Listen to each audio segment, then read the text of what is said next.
Untuk mata kuliah rekayasa perangkat lunak, Ibu menawarkan kontrak kuliah itu, pada pertemuan pertama yang lalu, di mana kehadirannya 80%. Artinya, mahasiswa, wajib memenuhi kehadiran sebanyak 80%.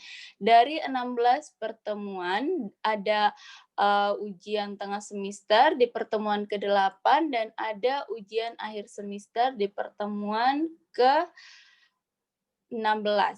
Tetapi pada mata kuliah ini, Ibu memberikan kesempatan untuk tidak mengikuti kuliah atau adik-adik tidak masalah dengan kehadiran ketika tidak ikut kuliah sebanyak 3 kali pertemuan. Kehadiran 80% itu tidak akan terganggu. Tetapi ketika adik-adik melewati batas dari perjanjian yaitu kehadirannya, melampaui 3 kali pertemuan, tidak mengikuti perkuliahan, maka kehadiran 80% itu akan secara otomatis berpengaruh dan berkurang nilainya. Ah, Kemudian ada tugas individu. Tugas individu sebanyak 15% nilainya, kemudian tugas kelompok 15%. Ada kuis online pertama dan 2 10%. Kemudian ada respon.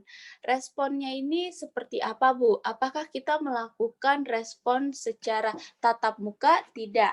Di akhir perkuliahan, Ibu sering bertanya kepada kalian dan itu ada nilainya.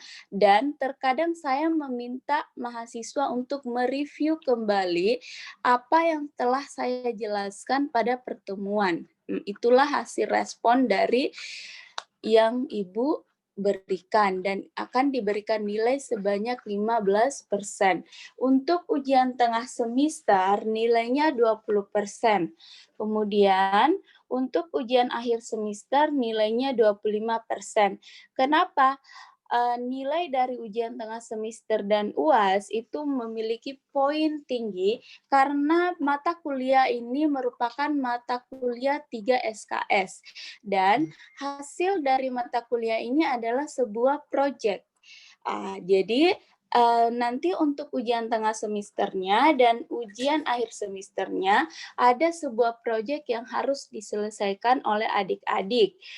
Maka dari itu saya memberikan penilaian sebanyak 20% untuk UTS dan ujian akhir semester 25%.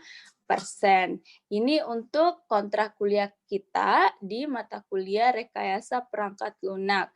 Sebelum saya masuk memaparkan kembali mengenai materi, ada pertanyaan terutama adik-adik yang baru ikut dari prodi psikologi, ada pertanyaan mengenai kontrak kuliah ini?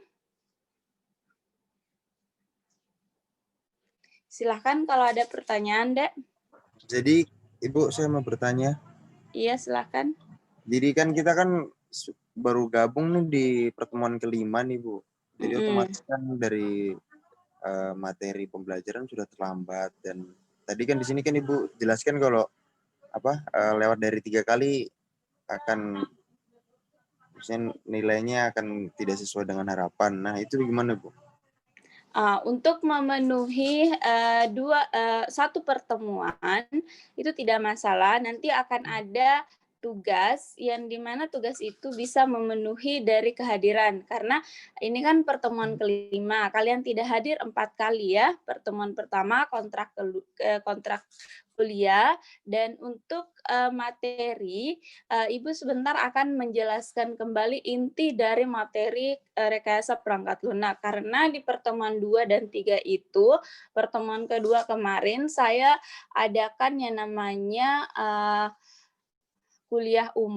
pertemuan ketiga itu saya adakan kuliah umum, kemudian pertemuan kedua itu masih mengajar mengenai pengenalan perangkat lunak. Kemudian pertemuan keempat sudah memulai dengan proyek. Untuk hari ini saya akan memulai kembali mengenai materi rekayasa perangkat lunak.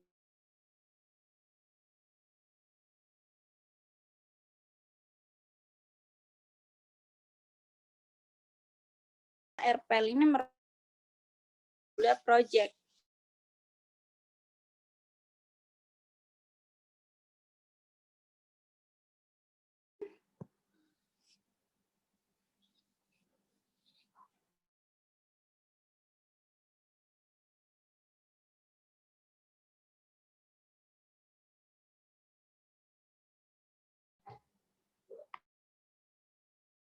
Ya, oke baik.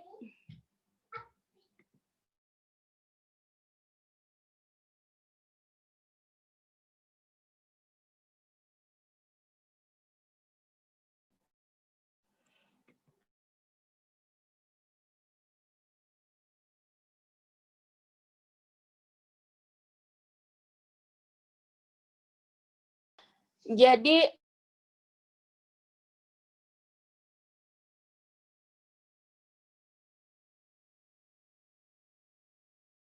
mahasiswa PTI, mohon maaf Ibu ulang kembali dulu materinya sebelum masuk ke tugas ya. Bisa dilihat di layar adik-adik semuanya sudah keluar atau belum? Belum muncul, Bu. Belum ya, ditunggu ya.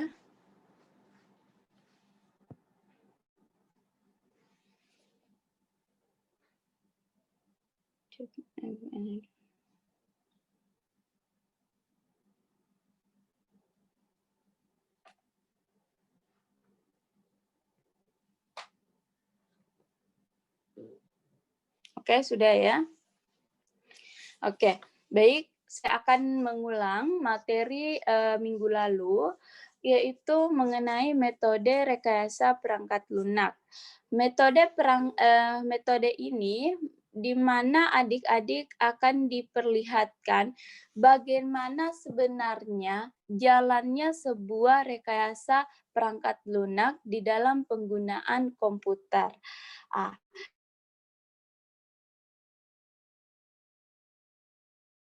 Perangkat lunak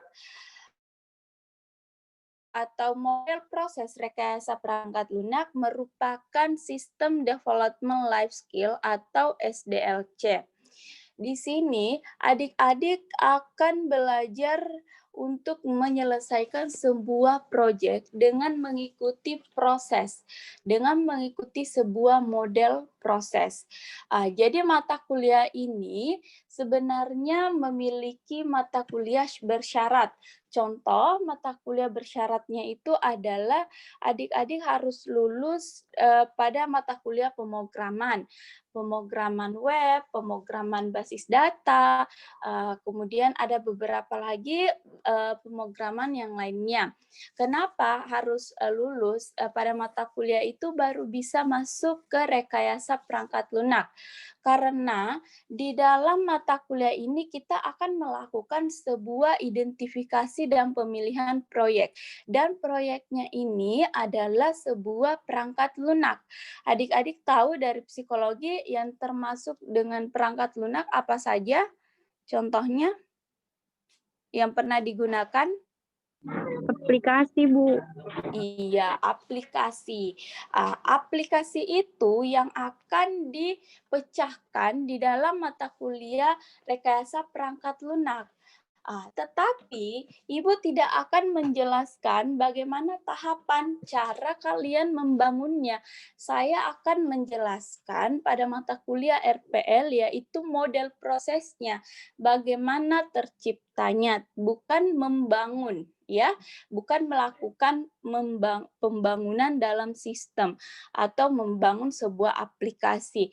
Tetapi saya akan mengajarkan adik-adik bagaimana menggunakan model proses RPL itu atau System Development Life Skill atau SDLC. Contoh yang pertama alurnya adalah melakukan identifikasi dan pemilihan proyek. Adik-adik harus melakukan identifikasi terlebih dahulu dan melakukan pemilihan proyek. Identifikasinya seperti apa, Bu? Adik-adik kan tahu bahwa rekayasa perangkat lunak ini sebuah aplikasi nantinya. Maka adik-adik yang sudah memiliki basic, sudah memiliki kemampuan, contohnya mampu membangun sebuah aplikasi berbasis Android, aplikasi berbasis web, silahkan adik pilih yang mana yang akan dijadikan sebuah proyeknya. Proyeknya yang mana? Apakah berbasis Android ataukah berbasis web? Kemudian kita identifikasi sesuai dengan klien. Setelah kita menemukan di mana objeknya kita, barulah kita melakukan yang namanya inisiasi dan perencanaan proyek. Di dalam inisiasi di sini, kita akan bertemu langsung dengan klien.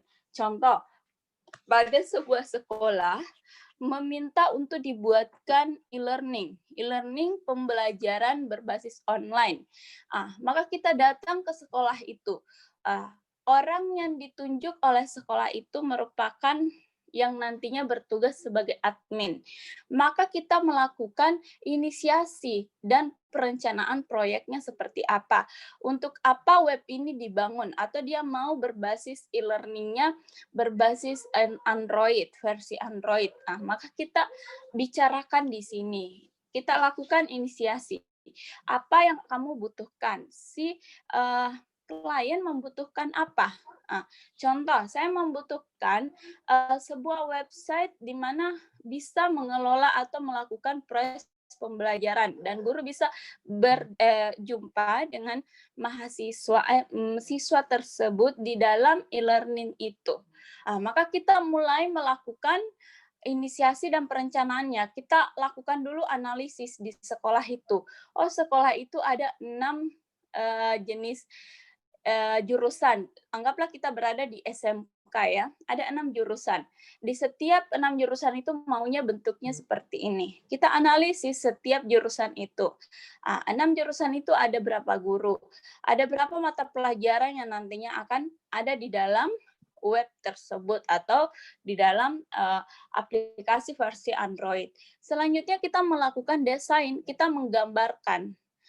Kita gambar bentuknya, bentuk interface awalnya, lalu kita desainkan, lalu kita rancang, kita buat. Apa yang kita buat adalah aplikasinya di dalam. Setelah kita membuat, maka diimplementasikan. Pada implementasi ini ada bagian pengujian. Pengujian black box yang akan kita gunakan untuk melihat apakah proyek ini layak untuk diimplementasikan, layak untuk digunakan di sekolah tersebut. Kemudian ada tahapan perawatan. Tahapan perawatan ini bisa kita pilih apakah perawatan per minggu, per bulan, atau sistemnya per triulang atau bagaimana, itu tergantung dari kesepakatan di awal di dalam inisiasi dan perencanaan proyek. Kemudian setelah kita mengetahui model proses dari rekayasa perangkat lunak, kita akan masuk menggunakan yang namanya persamaan dari model-model. Untuk apa kita menggunakan model proses ini? Yang pertama, kebutuhan terhadap definisi masalah yang jelas. Jadi, untuk apa kita berpedoman pada model proses RPL? Karena kita harus mencapai yang namanya kebutuhan terhadap definisi masalah yang jelas. Kemudian, tahapan-tahapan pengembangan yang teratur di setiap proses dalam model proses rekayasa perangkat lunak itu harus dilalui step by step dan tidak boleh ada yang dilangkahi ataupun dirubah dalam prosesnya. Kemudian di sini yang ketiga, stakeholder berperan sangat penting dalam keseluruhan tahapan pengembangan. Jadi si pengembang ini harus berperan penting dan orang yang menjadi klien juga seperti itu. Kemudian dokumentasi merupakan bagian penting dari pengembangan perangkat lunak. Jadi setiap proses yang kalian lakukan pada tahapan model proses RPL ini, tolong dilakukan dokumentasi. Bisa via foto, bisa direkam, atau bisa buat video, agar kita mengetahui bahwa benar bahwa mahasiswa ini sudah melakukan tahapan sampai di mana dan melakukan perancangan sampai di mana. Kemudian, keluaran dari proses pengembangan perangkat lunak harus bernilai ekonomis. Artinya, bisa digunakan dalam kalangan klien kita. Jangan sampai kita membuat sebuah produk, kita membuat sebuah proyek aplikasi, tetapi hanya digunakan untuk tugas ini, tidak berdampak pada orang yang menjadi objeknya kita. Jadi usahakan mencari sebuah kasus, menganalisis sebuah proyek, di mana betul-betul akan dikembangkan dan akan digunakan pada klien kita, ya. Kemudian di sini ada yang namanya model pengembangan perangkat lunak. Model-model yang kalian lihat di dalam ini, inilah yang kalian pilih. Setelah menentukan judul apa proyek kalian, barulah kalian memilih yang mana yang cocok untuk digunakan sebagai model pengembangan perangkat lunak, ya. Saya tidak akan menjelaskan ini dulu. Saya akan meminta salah satu anak TI untuk menjelaskan tugasnya minggu lalu agar anak-anak di psikologi paham apa yang saya jelaskan pada hari ini. Ya, minggu lalu Ibu sudah berikan tugas di mana mahasiswa mengidentifikasi dan pemilihan proyek. Ibu meminta tolong berikan 3 masalah, 3 proyek yang nantinya akan kalian pilih salah satunya yang akan diselesaikan, ya. Sebelum saya meminta anak TI, bagaimana adik-adik yang dari psikologi ada pertanyaan sampai di sini? Silahkan jika ada pertanyaan. Joko Sosiono. Joko, siap untuk presentasi?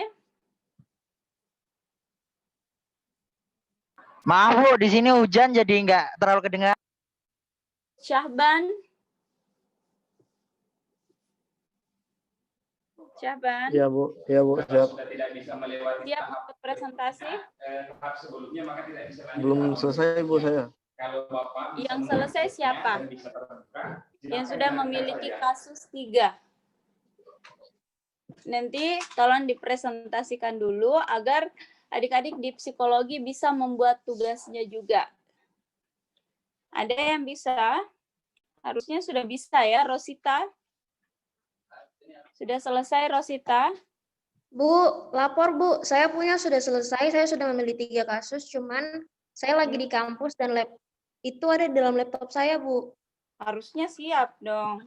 Atau kamu ceritakan saja kalau nggak bisa presentasikan PowerPoint-nya, ceritakan saja 3 kasus itu. Biar ada gambaran buat adik-adiknya. Sambil Saya cuma ini, satu aja sih, Bu. iya nggak apa-apa, satu aja dulu. Ibu izin ke kamar mandi dulu sebentar ya. Tolong dipersiapkan pertanyaan yang perlu dipertanyakan ya.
Mohon maaf teman-teman, tadi Ibu bilang saya menjelaskan Kak atau tidak? Saya kurang dengar jadi. Tadi Ibu bilang jelaskan satu contoh gitu.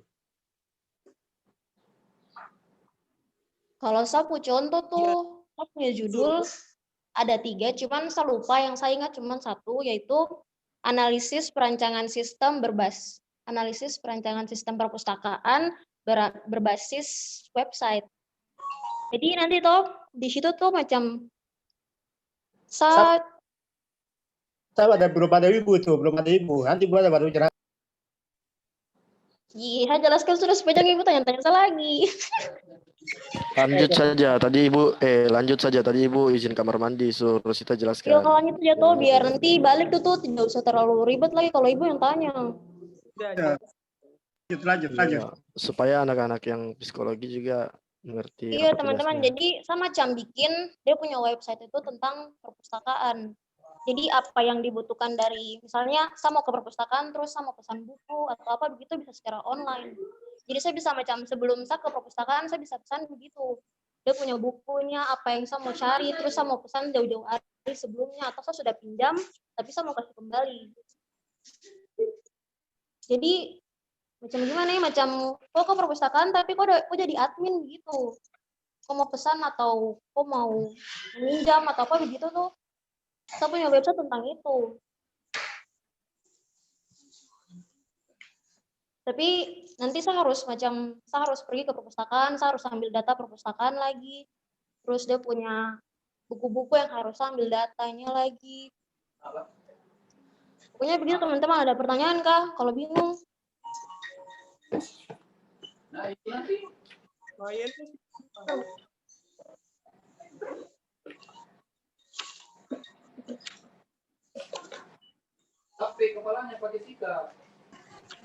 Sorry Kak, orang ini masih 0 besar jadi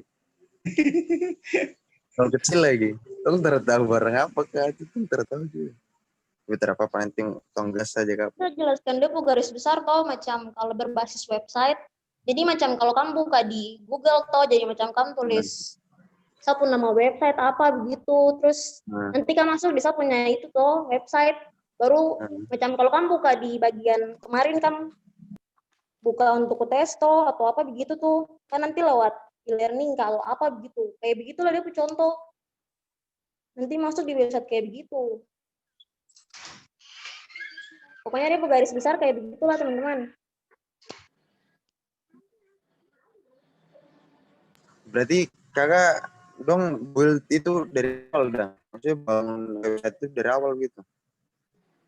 Iya macam tuh bangun dari awal tuh ngambil punya data-data lagi dulu, habis itu tong maksud ke program lagi, terus tong susun dia punya data lagi.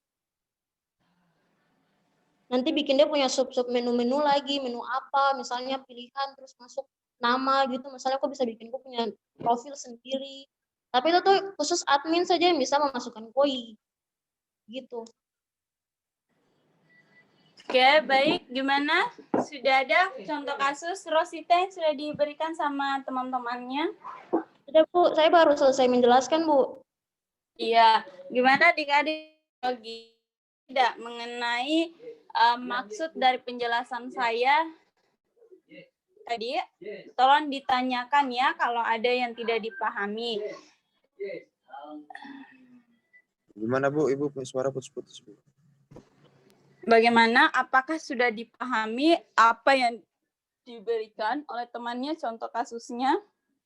Kalau ada yang belum dipahami, tolong bertanya ya. Ibu berikan waktu untuk bertanya. Kalau untuk paham untuk secara keseluruhannya kayaknya memang belum Bu. Tapi kalau menurut saya sudah ada gambaran-gambaran. Ada gambaran ya. Karena tugas untuk mata kuliah rekayasa perangkat lunak ini untuk sementara itu masih individu. Saya mau melihat dulu kemampuan adik-adik untuk melakukan proses yang pertama. Jadi tugas adik-adik itu di sini. tugasnya itu identifikasi dan pemilihan proyek, ya. Harusnya ini semua sudah terselesaikan karena ini sudah minggu ke-5. Nanti minggu ke-6, minggu ke-7 itu kan ada kuis online dulu sebelum masuk ke presentasi bagaimana yang mana yang akan dipilih untuk diselesaikan proyeknya. Dan di ujian tengah semester, adik-adik akan melakukan perancangan menggunakan model pendekatan pada proses rekayasa perangkat lunak itu. Nanti itu akan Ibu jelaskan lagi. Kita sekarang fokus di identifikasi dan pemilihan proyek. Saya mau dengar dari adik-adik di psikologi dulu nih. Ada tidak contoh kasus yang kemungkinan ingin diangkat? Contoh, saya Bu dari psikologi. Di psikologi itu di himpunannya belum ada sebuah website informasinya. Apakah bisa saya angkat itu menjadi proyek pada proses rekayasa perangkat lunak saya? Iya bisa saja. Kenapa tidak? Itu bisa ya. Coba adik-adik saya ingin tahu apakah sudah paham mengenai tugas ini? Tugas ini batas waktu pengumpulannya minggu depan ya, baik anak PTI dan anak psikologi. Silahkan kalian siapkan judul 3 kasus dan tolong dipresentasikan minggu depan. Kalian lakukan identifikasi dan pemilihan proyek dulu. Proyek apa yang akan kalian munculkan atau masalah apa yang akan kalian pecahkan pada RPL kali ini. Ayo coba bersuara, adik-adik coba paparkan, ada tidak gambaran yang ingin dijadikan sebuah masalah atau ingin diselesaikan? Coba. Dari saya, Bu. Iya, silahkan. Kalau gambaran dari saya, karena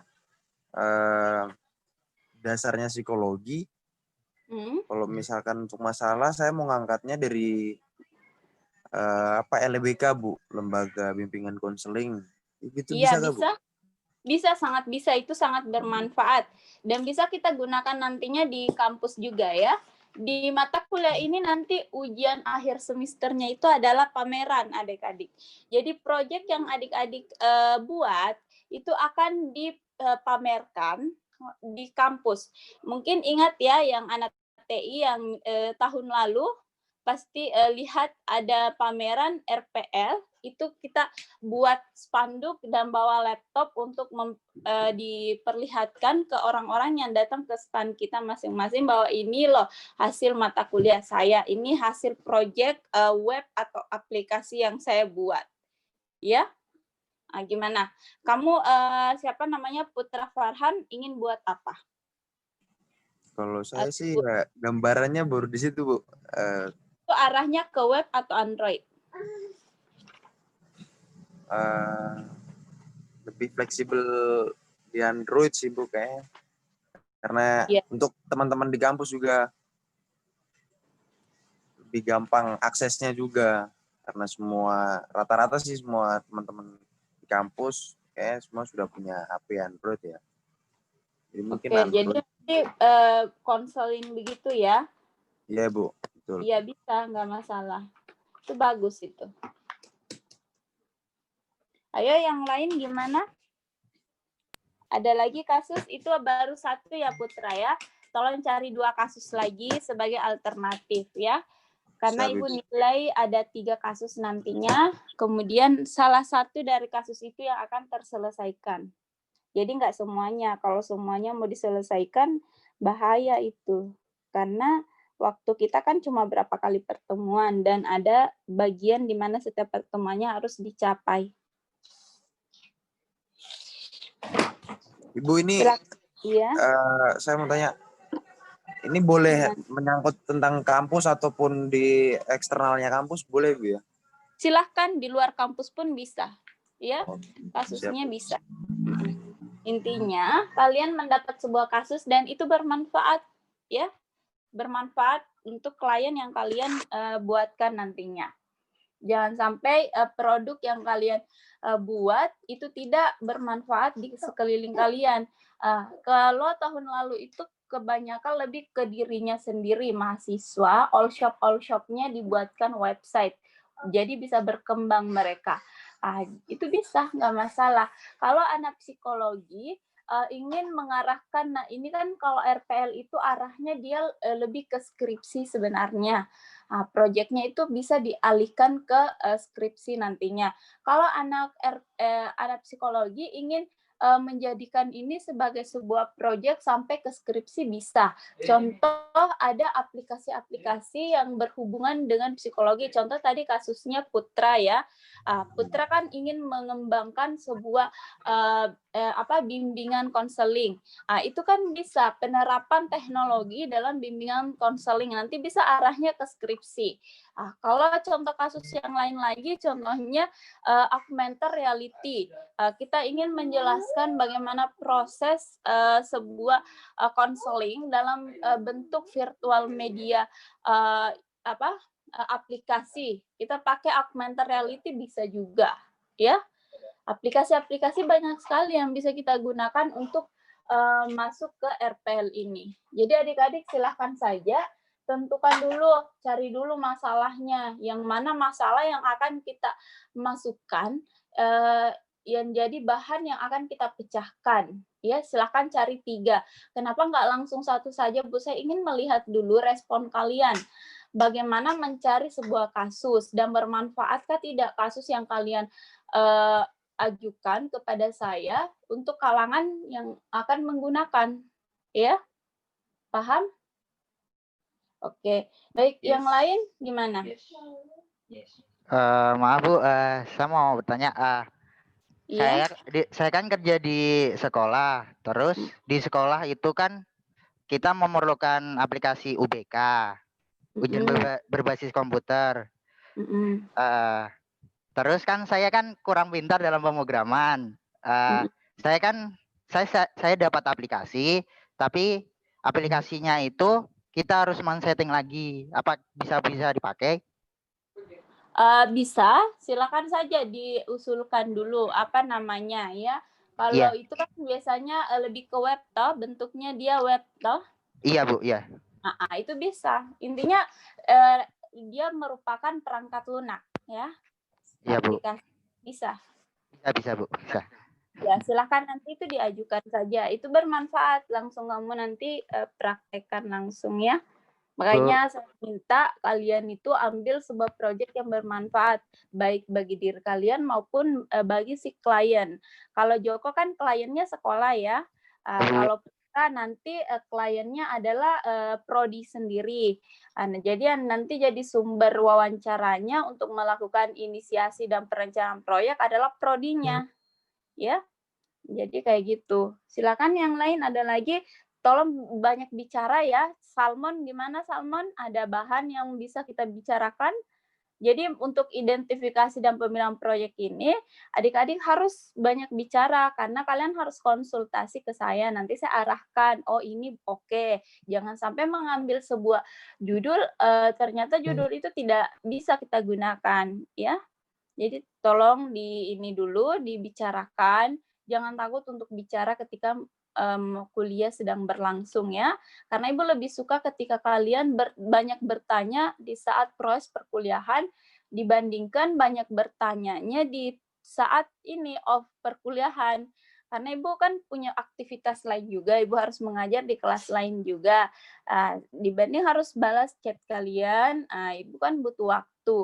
Jadi tolong ketika proses perkuliahan berlangsung, tolong banyak bertanya di sini. Saya tidak paham di bagian ini. Saya akan ajukan proyek seperti ini. Oke, silakan, tidak masalah. Itu saya lebih suka ketika seperti itu dibandingkan adik-adik diam. Saya tidak paham. Apakah adik-adik ini paham dengan apa yang saya jelaskan atau tidak? Ya, jadi tolong banyak bertanya, banyak berkomunikasi baik kepada saya ataupun teman-teman yang lainnya.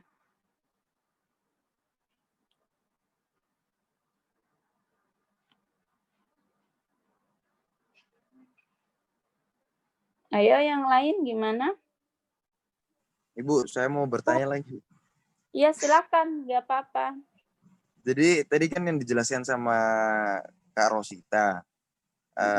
Kakak Rosita jelaskan ya tadi kan kalau tidak salah tentang perpustakaan ya Kakak ya? Iya. Iya, tentang perpustakaan. Website tentang perpustakaan. Nah, saya tanya sama Kak Rosita tadi Bu, maksudnya itu build up websitenya dari awal kah atau bagaimana? Kak Rosita bahkan bilang build up websitenya dari awal. Nah, semisal nih Bu, kalau dari anak-anak psikologi kan memang kan basicnya kan belum ada nih. Nah itu nanti setelah misalkan tadi yang Ibu bilang 3 tema yang tadi disebutkan dan nanti kalau sudah ditentukan satu tema yang sudah di apply nantinya, itu nanti langkah selanjutnya itu gimana Bu? Apakah Langkah anak psikologi harus belajar dari awal? Kan setelah identifikasi dan pemilihan proyek, kita lakukan inisiasi dan perencanaan proyek. Lalu kita analisis. Di desain, adik-adik akan saya berikan bantuan di mana untuk merancangnya. Untuk pemula, contohnya banyak sekali aplikasi yang bisa kita gunakan untuk membuat sebuah aplikasi atau rekayasa perangkat lunak ya. Nanti ada bagiannya di bagian desain. Jadi kita lalui di model proses ini step by step agar adik-adik sama-sama berjalan dengan teman-teman yang lainnya. Kalau anak TI kan sudah jadi rata-rata itu sudah paham cara kalau ini menggunakan pemrograman ini untuk menyelesaikan proyeknya. Jadi sisa diberikan pemahaman, suntikan bagaimana menggunakan RPL-nya. Ya. Paham tidak Putra maksud saya? Paham Bu, paham. Oh iya, oke ya. Oke, gimana yang lain? Bu, saya Bu. Iya, silahkan. Ini siapa ini yang bicara? Rosita Bu. Iya, gimana Rosita? Bu, tadi kan saya sudah menjelaskan tentang satu proyek saya mengenai perpustakaan. Tapi saya duduk terus saya kayak dapat ide gitu Bu, kayak tentang proyek baru saya lagi yang katanya. Iya, silahkan. Kan masih butuh 2 proyek toh? Iya Bu, saya kayak mau bikin tentang sistem KRS-an gitu Bu, tapi secara online, secara berbasis website gitu Bu. Bisa, kamu mau buatnya di mana objeknya? Di kampus, di proyek kita sendiri Bu. Iya bisa, nggak masalah sih kalau mau. Silakan saja, ambil fokusnya satu saja dulu di prodi itu nggak apa-apa. Ya, nanti sistemnya kamu wawancaranya ke prodi, ke Pak Iksan atau ke Pak sekretaris prodi toh. Baik Bu. Ayo yang lain ada tidak masalah yang ingin dibicarakan? Saya Bu ada inspirasi seperti ini. Silakan saja. Banyak sekali masalah yang bisa kita selesaikan untuk proyek kali ini. Di sekeliling kita, di sekolah-sekolah itu sangat membutuhkan yang namanya teknologi RPL. Jadi bisa kita bantu mereka, baik itu dari sebuah aplikasi untuk pembelajaran, aplikasi ujian untuk ujian sekolah atau ujian nasional, itu bisa saja nggak apa-apa. Kalau di kampus masih banyak juga yang perlu kita buat. Jadi kasus-kasus contoh yang di himpunan-himpunan, contohnya rekrutmen anggota mau versi online, ya silahkan dibuatkan saja, ya. Ayo yang lain coba, siapa lagi? Ada tidak? Ibu kalau saya? Iya, silakan Jeffrey. Kalau saya mau buat website tentang penjualan online gitu, all shop Bu. Iya, itu bisa. WordPress? Nggak masalah, kamu pakai WordPress, pakai aplikasi apa saja itu nggak masalah ya. Ibu lebih ke RPL-nya, melihat aplikasinya. Ibu tidak melihat software apa yang kamu gunakan. Beda kalau pemrograman web, kadang Ibu memiliki standar harus menggunakan software yang betul-betul pemrograman. Kalau ini menggunakan yang software-software yang sudah jadi, kemudian kalian modifikasi, kalian bangun lagi, nggak masalah. Intinya pendekatan prosesnya itu masuk, ya. Iya Bu. Ya. Pak Jeffrey, silakan dibenahi dan cari 3 judul ya Jeffrey ya. Iya Bu, siap. Oke, siapa lagi yang mau bertanya atau ada yang ingin di-share contoh apa gitu hasil ininya sudah ada. Jadi adik-adik harus menentukan dulu ini proyeknya biar gampang untuk di ini. Dewi Patiran tadi angkat tangan. Dewi gimana Dewi? Kameranya bentar ya. Jadi Bu, Assalamualaikum warahmatullahi wabarakatuh. Salam. Saya mau tanya Bu, kalau misalnya kita bikin kayak sistem pengelolaan database untuk sekolah gitu bisa nggak Bu? Bisa, nggak masalah, bagus itu, bermanfaat ya. Kalau database-nya mengenai apa? Contohnya database apa gitu? Database apa? Untuk mahasiswa apa? Iya, jadi maunya sih untuk database kalau bisa database pegawai sama siswa-siswa sekolah. Oke, bisa. Jadi bandata ya ceritanya ya. Iya, Bu. Nggak masalah, bisa, bagus itu. Nanti kamu cari objeknya di mana, sekolahnya di mana ya.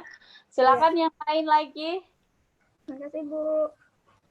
Gerlianti, Ferdila, Uswatun, Amples. Ibu nggak lihat wajahnya ini. Silakan yang ini yang mau bertanya atau mengajukan judul ingin didiskusikan, silakan. Salmon, mungkin ada judulnya Salmon? Ya Ibu, saya ada judul. Pertama judul ada 3, tapi saya pilih 1 saja. Iya, disebutkan dulu ketiga judul itu, nanti dipilih yang mana yang akan dijadikan ini masalahnya, yang akan dipecahkan. Kalau ada 3 judul, di sini analisis tingkat kepuasan siswa terhadap kinerja guru melalui sistem informasi akademik. Nah, saya ada judul itu, judul 1. Kemudian yang kedua? Terus ya cuma ada 3, itu ada rumit, ada luas sekali. Saya ambil di judul yang 1 itu ini, penerapan media Zoom presentasi sebagai solusi pembelajaran dalam upaya antisipasi penyakit corona. Apa yang kedua? Ya itu keduaan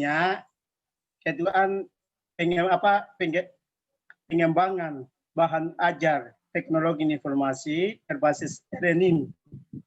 Berbasis apa? E-learning. E-learning, iya bisa. Kalau e-learning bisa. Kalau kayak PowerPoint nggak bisa ya, itu nggak masuk. Terus ketiga itu pengembangan sistem informasi akademik. Iya, dari ketiga masalah kamu yang mana yang mau kamu selesaikan? Saya 3 judul ini saya pilih 1. Yang 1 itu sambil dan 1 lagi baru. Karena sih aplikasi Zoom. Kalau Zoom nggak bisa ya, karena dia ini nggak dirancang, dia sudah ada.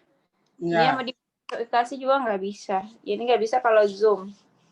Zoom kan digunakan. Ibu saya jelaskan dulu ya. Penerapan media Zoom presentasi sebagai solusi pembelajaran dalam upaya antisipasi penyakit corona. Iya, kalau Zoom nggak bisa karena Zoom itu dia sudah aplikasi dan sudah bisa digunakan, mau dimodif yang mananya nggak bisa. Kalau e-learning, kamu bangun dulu e-learningnya baru digunakan bisa ya. Contoh menggunakan Moodle, menggunakan apa lagi yang bisa ya. Contohnya aplikasi-aplikasi yang bisa dimodifikasi yang bisa digunakan pada RPL ini, ya. Ya. Kalau yang digunakan saja itu nggak bisa. Kalau contohnya Zoom kan cuma digunakan, nggak bisa dimodifikasi, ya? Iya. Coba yang lain, ada lagi selain Salmon. Ini Salmon sudah ada ya. Ada 3 masalah, ada 3 judul yang oke menurut saya. Yang Zoom nggak boleh ya. Oke, silahkan siapa lagi yang ini punya ide? Ibu, kalau saya lagi, Bu. Iya, silakan Putra.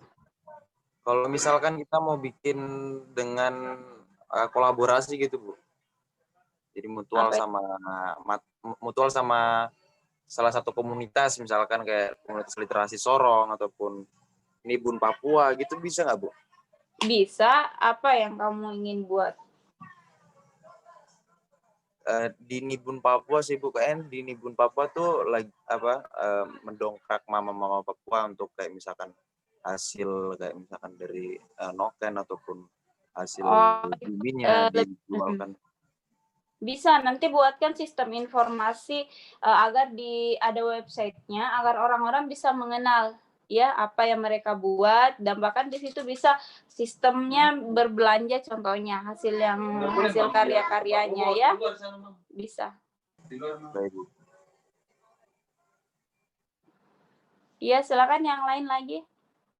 Ada pertanyaan? Ibu mohon maaf ya, nggak aktifkan kamera karena kamera laptopnya bermasalah. Silakan yang lain.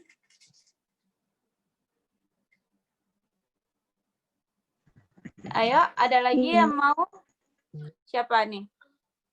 Putri Marbun. Bu, kalau Ya. jual makan bisa. Gimana Putri Marbun? Bu. Putus-putus deh suaranya. Gimana Putri? Ibu tentang jual makanan enggak? Bisa, penjualan. Bisa ya, itu banyak kok yang buat tahun lalu, bagus-bagus hasil karyanya. Yang kemarin juga mata kuliah ini ya Syabania, mata kuliah pemrograman praktikum pemrograman web ya, banyak ya yang hasilnya ini, hasil webnya all shop-nya untuk makanan itu silahkan saja. Kalau berbasis kayak video kayak saya punya bisa tuh Bu? Iya, hasil kamu kemarin bisa juga dimasukkan di RPL-nya ya. Kan sudah ada itu Ya, bagus. siap, Bisa kamu buat RPL. Ya, tinggal langkah selanjutnya saya akan membuatnya di website aja. Iya, lebih bagus lagi. Kalau yang kemarin kan kita gunakan yang ini toh, yang alternatif biar cepat jadi kan? Google Sites. Iya, gunakan Ya. platform Google Sites. Berarti langkah selanjutnya saya harus mulai dari awal lagi untuk membangun suatu produk itu. Nanti kamu ikuti saja yang dari Google Sites itu kan sudah ada template bagaimana bentuk interface-nya toh. Bisa kamu gunakan sebuah software apa yang bisa kamu gunakan untuk membangun yang lebih bagus lagi ya. Ya, siap Bu. Oke, baik. Yang lain ada lagi judul-judul yang ingin ini Aples? Aples.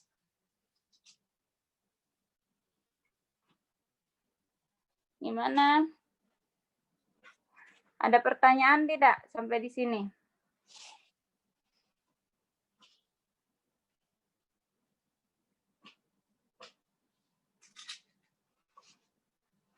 Ada pertanyaan? Jadi sudah paham ya mengenai tugas kita untuk minggu depan. Itu tugasnya batas akhirnya hari Kamis minggu depan wajib semua memiliki judul untuk diidentifikasi dan pemilihan proyek. Kenapa? Karena kita harus masuk lagi ke inisiasi dan perencanaan proyeknya. Nanti Ibu akan buatkan lembar di mana kalian melakukan pertemuan dengan klien kalian dan diisi. Di sini jangan lupa di dalam inisiasi dan perencanaan proyek adik-adik harus memiliki dokumentasi baik berupa video ataupun foto. Silahkan didokumentasikan ketika bertemu dengan klien yang kalian buatkan. Kalau objeknya adalah diri sendiri, tetap harus ada bentuk ininya, dokumentasinya bagian mana. Contoh kalian memiliki sebuah all shop itu masih dalam bentuk offline, silahkan difoto dan direncanakan apa perencanaan proyeknya untuk versi online-nya. Jadi tugas minggu ini masih dalam titik fokusnya di identifikasi dan pemilihan proyek. Silahkan pilih 3 proyek, kemudian nanti di inisiasi kita akan pecahkan satu proyek saja untuk diselesaikan dan lakukan perencanaan proyeknya. Nanti di sini kita akan masuk ke dalam ini pemilihan mengenai model pengembangan perangkat lunak. Jadi model pengembangan perangkat lunak itu ada banyak, mulai dari the waterfall model, Joint Application Development atau JAD, kemudian ada Information Engineering atau IE, ada Rapid Application Development atau RAD, ada Enable Process atau AP, kemudian ada Structural Analysis and Design atau SAD, kemudian ada Framework for the Application of System Thinking atau FAST. Ini merupakan model-model pengembangan perangkat lunak adik-adik yang nantinya dipilih salah satu setelah kita menemukan proyeknya. Contoh tadi mahasiswa mengambil proyek membuat e-learning di sekolah. Apakah model pengembangan perangkat lunak atau model yang mana yang sesuai dengan judulnya atau topiknya. Contoh menggunakan the waterfall model atau menggunakan prototype model nantinya. Ya, jadi nanti kita akan samakan atau kita akan sandingkan dengan sebuah model pengembangan perangkat lunak. Disinilah inti dari RPL itu. Ketika kita sudah memiliki sebuah proyek, kemudian kita memilih salah satu model dari penerapan yang akan kita gunakan nanti dalam perancangan model dalam perancangan RPL ini, ya. Selanjutnya Ibu akan berikan contoh. Di sini contoh tahapan dari the waterfall model. Ketika kita memilih the waterfall model sebagai sebuah model pendekatan yang digunakan pada proyek, maka kita akan melakukan proses di dalam the waterfall model. Mulai dari tahap investigasi, ke tahap analisis, tahap desain, tahap implementasi, dan tahapan perawatan. Perlu adik-adik ketahui bahwa the waterfall model ini modelnya seperti ini, ya. Model dari the waterfall model adalah air terjun, di mana air terjun itu ketika kita melakukannya, kita berada pada posisi investigasi dan kita sudah melakukan investigasi, kita sudah mengetahui apa yang akan kita lakukan pada proyek itu, barulah kita masuk ke proses analisis. Di dalam proses analisis di sini kita akan bertemu dengan klien, kita akan menyepakati apa yang akan kita lakukan di dalam desain, apa yang akan kita lakukan. Jadi kita akan menggambar interface-nya di sini.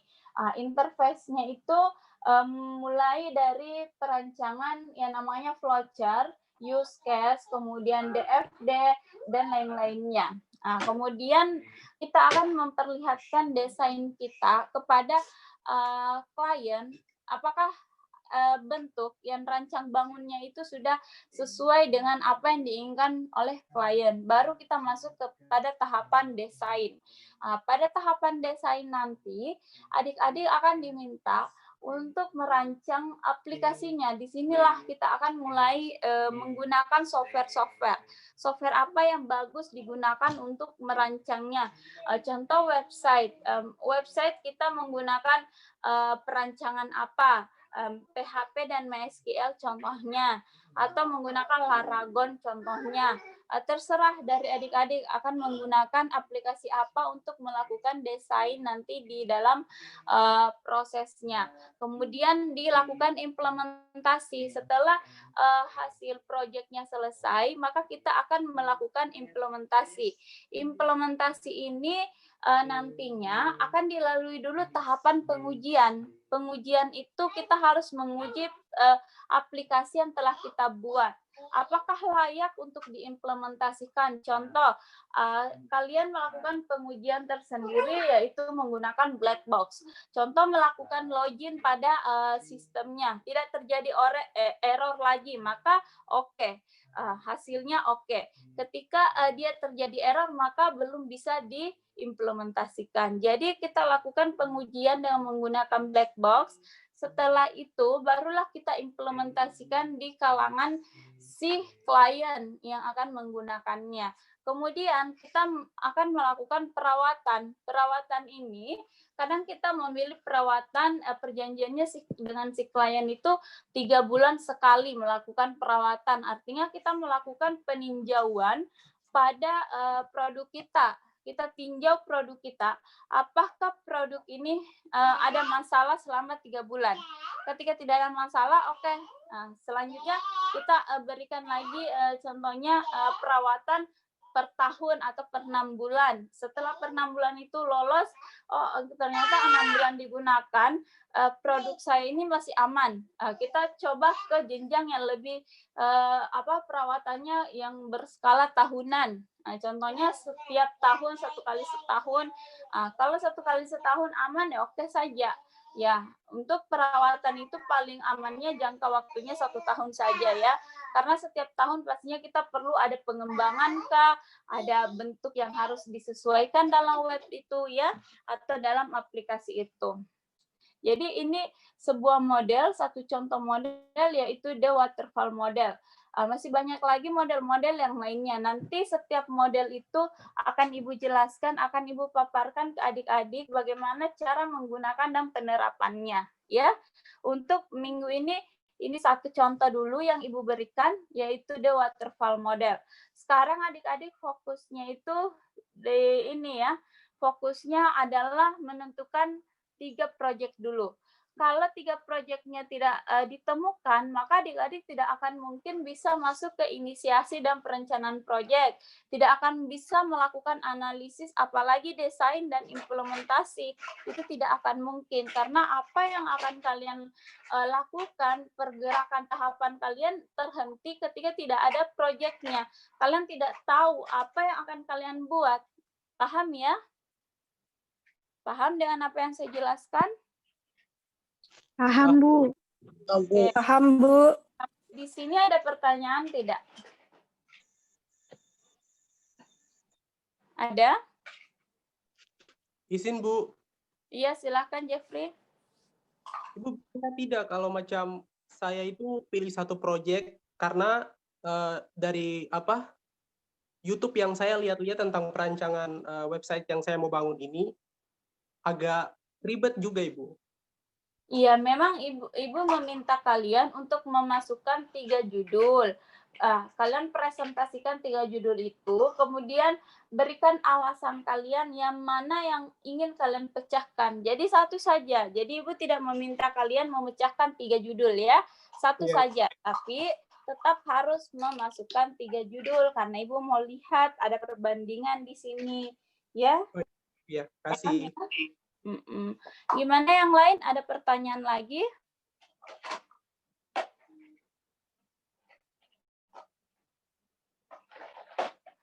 Oke, kalau tidak ada pertanyaan, ada waktu tersisa sekitar 30 menit. Manfaatkan waktu itu untuk adik-adik berdiskusi dengan teman-teman, kemudian bisa berdiskusi lewat WA atau saling japri saja. Intinya jangan japri ke Ibu ya. Kalau mau berdiskusi dengan Ibu silahkan di WA group. Kenapa? Kadang ada pertanyaan yang sama. Kalau di WA group kita berdiskusinya kan enak. Ada pertanyaan yang sama bisa terjawabkan ya. Jadi untuk hari ini cukup dulu sampai di sini. Nanti minggu depan jangan lupa 3 proyeknya harus terselesaikan ya. Ajukan 3 proyek yang siap untuk diselesaikan nantinya. Paham adik-adik? Paham, Bu. Paham, Bu.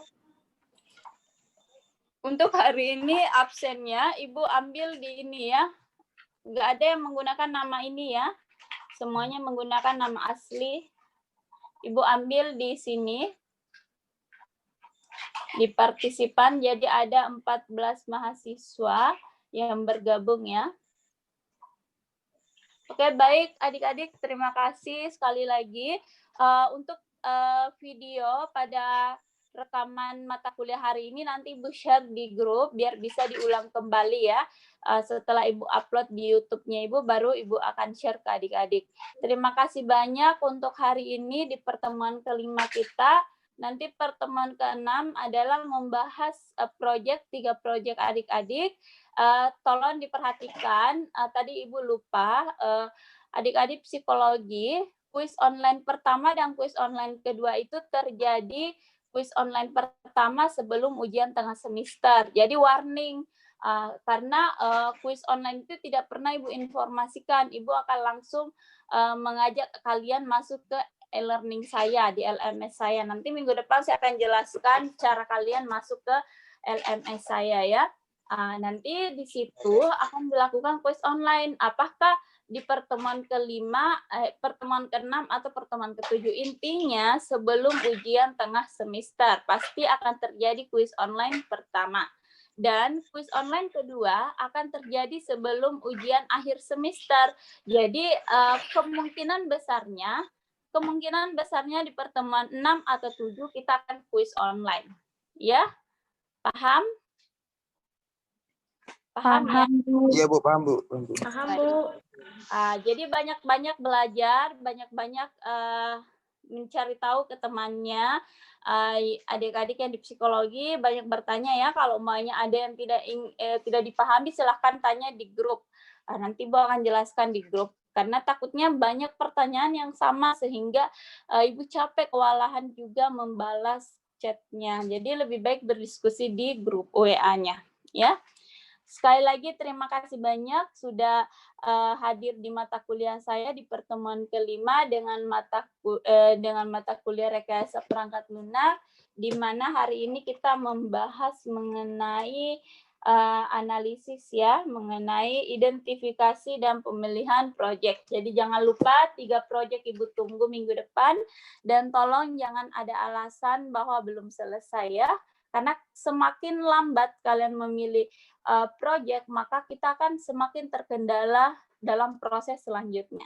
Ya, terima kasih banyak sekali lagi.